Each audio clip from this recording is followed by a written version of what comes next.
자, 시장에 악재가 드리워졌습니다. 미국 금리 인상에 대한 압박과 그리고 중국 증시에 대한 폭락, 이 G2만으로도 혼란스러운 시장에 또 하나의 악재가 드리워졌습니다. 북한발 이슈로 인해서 시장 전체적으로 지난 금요일장에서 패닉 상태를 시현했습니다.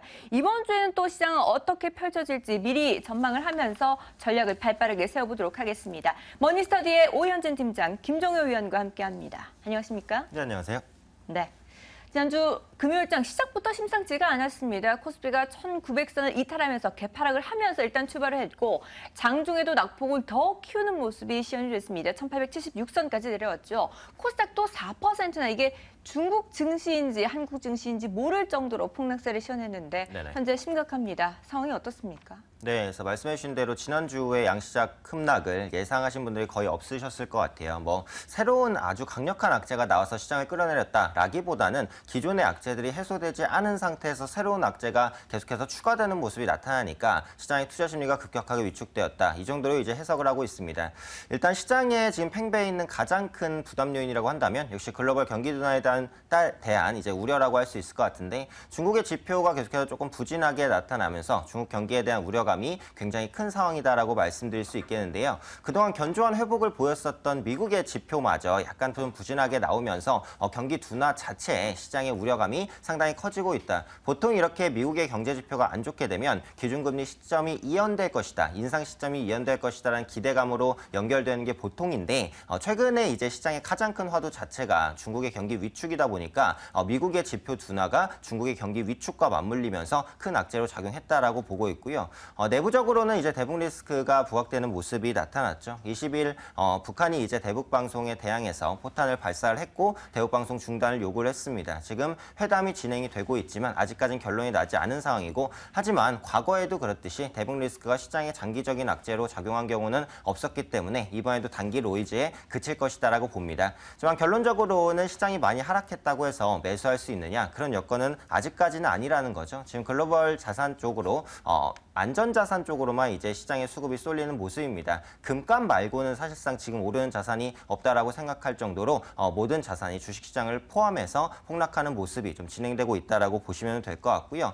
다만 그래도 긍정적인 부분을 찾아보자면 어찌되었던 간에 지난주에 외국인 선물 매수를 좀 시작했다라고 보여지는 부분이라든지 코스닥 시장에서 개인의 투매가 나타나는 부분 혹은 신용 반대 매매가 어느 정도 청산이 되고 있다라는 부분 이런 부분들을 생각해 볼 수 있을 것 같습니다. 과거에 이런 부분이 나타났을 때 시장이 바닥이었냐? 그렇진 않지만 이런 모습이 확인된 이후에 그래도 시장이 바닥을 찾으려는 노력을 했고요. 그래서 이번 주 시장은 이제 지난주 해외 증시가 급락을 했기 때문에 주 초에는 역시 추가적인 하락이 나올 가능성이 높습니다만 주 말로 갈수록은 어느 정도 바닥을 확인하는 모습이 나타나지 않을까 판단하고 있습니다. 네, 그동안 워낙 국내 증시가 투자 심리가 악화되어 있었던 상황이기 때문에 거기에다가 추가적으로 이 북한발 이슈가 더해졌다라고 보고 계십니다. 그리고 완만한 상승을 기대할 수도 있을 것 같다라는 의견 제시해 주셨는데요.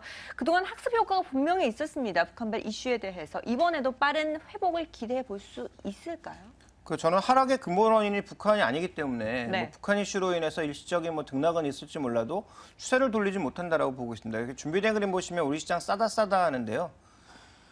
지난 2008년도 아마 그때 시장이 깨질 때도 그때 싸다고 난리였거든요. 우리 시장 싸다고 사야 된다. 그런데 추가적으로 많이 하락하고 나서 멈췄습니다. 그러니까 바닥은 지나봐야 아는 거죠. 그러니까 지금 싸다? 싸다라는 인식 자체가 지나고 나서나 생각할 수 있는 거지 지금 싸다라고 누가 얘기할 수 있습니까? 한국의 성장률이 이런 속도로 떨어지고 있는데 그렇다고 대북 리스크까지 확대되는 그런 상황이 만약에 이게 쉽게 끝나지 않고 질질 끈다면 이것도 또 외국인들 입장에서는 별로 그렇게 달가운 이슈는 아니겠죠. 또 하나 중요한 건 우리 시장보다 매력적인 시장이 전 세계에 널려 있다라는 것입니다. 과거에는 우리 시장이 굉장히 매력적인 시장이었지만 이제 우리나라 일부 기업을 제외하면 전혀 매력적이지 않은 기업들이 허다하고요. 우리 시장보다 매력적인 성장률 높고 이제 막 성장하고 있는 그런 국가들이 워낙 많다라는 거죠. 그런 입장에서 한국에 굳이 투자해야 되느냐라는 외국인들이 앞으로 늘어날 가능성에 대해서 분명히 고려를 해봐야 될 것 같고요. 그다음 생각해봐야 될 건 지금 내수주나 방어주 사야 된다. 이것도 웃기는 얘기입니다. 내수주하고 방어주 중에서 지금 밸류에이션 자체가 높은 게 얼마나 허다하게 많습니까? 시장 대비해서 2배가량 되는 종목도 허다하게 많거든요. 그런데 내수주 사야 된다? 저는 아무 의미 없다라고 보고 있습니다. 그래서 내수주 지금 수출주가 중요한 게 아니라 얼마만큼 실적에 바닥을 찍고 터닝할 종목군들이 있느냐 이 부분이 더 중요한 것 같고요.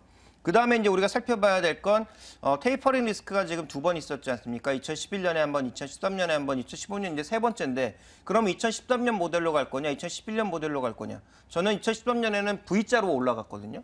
근데 2011년에는 하락하고 나서 한동안 올라가지 못하고 계속 바닥에서 움직였습니다. 아마 2011년도의 모델을 닮아갈 가능성이 높다라고 보고 있기 때문에 시장은 한동안 반등하더라도 뭐 제한적인 낮아진 박스권에서 움직일 가능성이 높다. 이렇게 보셔야 될 것 같습니다. 네, 물론 시장에 악재도 있습니다만 시장 자체적으로 봤을 때 매력도가 떨어졌고 외국인들 눈에 이 경쟁력이 악화된 것이 당연한 사실입니다. 시장이 반등을 하더라도 당분간은 박스권의 하단에서 움직임을 계속 이어갈 것으로 예상을 하고 계시는데요.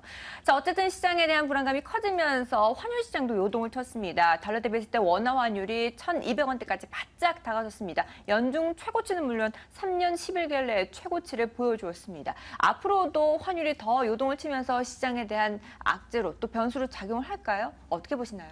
네, 아무래도 원화 대비해서 달러의 강세는 조금은 더 이어지지 않을까라는 생각은 하고 있습니다. 그래서 원달러 환율이 단기적으로 계속해서 올라가면서 4년의 최고치 경신이 임박한 상황인데 이렇게 달러 강세를 보여준 요인 여러 가지를 들 수 있겠죠. 국내 시장에서 외국인 자금이 이탈하고 있다는 부분이나 국내 시장의 펀더멘털이 좀 약화되고 있는 부분, 국내 저금리 그리고 완화 정책이 지속되고 있다는 부분 등 여러 가지가 이제 달러의 강세를 좀 보여주고 있다라고 보시면 될 것 같습니다. 하지만 환율이라는 건 항상 방향보다는 속도가 중요합니다. 강세냐 약세냐 이 부분보다 현 수준에서 어느 정도 안정이 되냐 이 부분이 중요한데 지금 시점에서 환율이 안정되지 않았다라는 부분이 부담으로 작용하고 있다 이렇게 판단을 하고 있고요.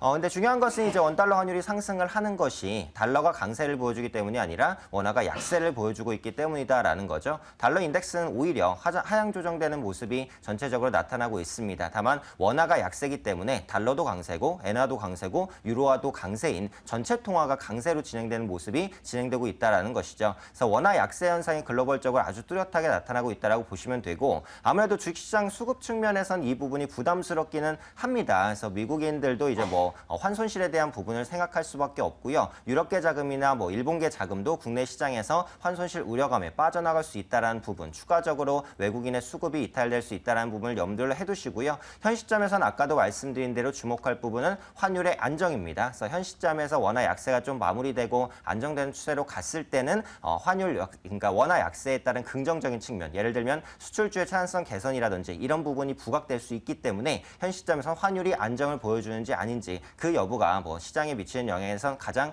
주목해야 될 포인트가 아닐까 판단하고 있습니다. 네, 환율이 강세냐 약세냐가 중요한 것이 아니라 속도 조절, 안정적으로 보여줘야 된다 그러는 레인지가 중요하다라고 말씀을 해주셨습니다. 외국인의 자금 이탈 계속 주목하면서 시장 전략 세워보시기 바라겠습니다.